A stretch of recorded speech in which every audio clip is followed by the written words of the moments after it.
নমস্কার, আমার জ্ঞানের বিকাশ ক্লাসের কম্পিউটার বিষয়ের আজকের দ্বিতীয় ক্লাস।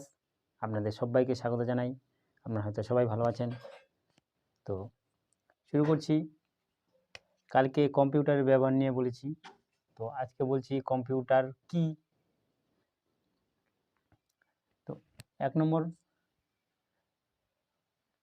একটি আধুনিক বৈদ্যুতিন গণকযন্ত্র যার সাহায্যে মুহূর্তের মধ্যে প্রয়োজনীয় তথ্য পাওয়া যায়।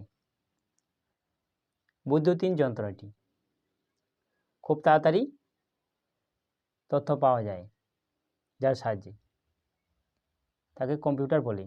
2 নম্বর, কম্পিউটার কবে আবিষ্কৃত হয়েছিল?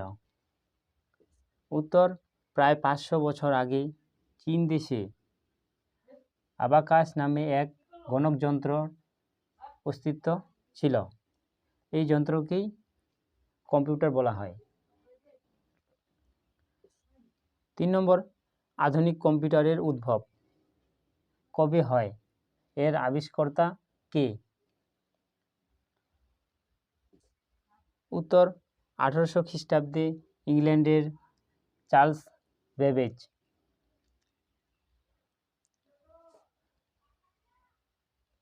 4 নম্বর, প্রথম ডিজিটাল কম্পিউটার কবে চালু হয়? উত্তর, 1943 খ্রিস্টাব্দে। 5 নম্বর, কম্পিউটার কত ধরনের হয় ও কি কি? উত্তর, সাধারণত 3 ধরনের: অ্যানালগ, ডিজিটাল, হাইব্রিড কম্পিউটার। তো কম্পিউটারের অনেক বলার আছে কম্পিউটার সম্বন্ধে, তো সংক্ষিপ্ত অর্থে আমি বলার চেষ্টা করলাম। তো কম্পিউটার সম্বন্ধে আমি কালকে কিছু বলেছি। তো ক্লাসগুলি কেমন লাগছে নিচে কমেন্ট করে জানাবেন, লাইক করবেন, শেয়ার করবেন,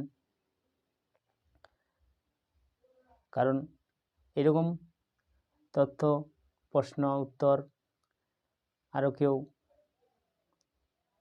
পেয়ে উপকৃত হতে পারে, তার জন্য। তো আপনাদের অসংখ্য ধন্যবাদ। আজকের ভিডিওটি এখানে শেষ করছি। ভালো থাকবেন, সুস্থ থাকবেন। জয় ভারত।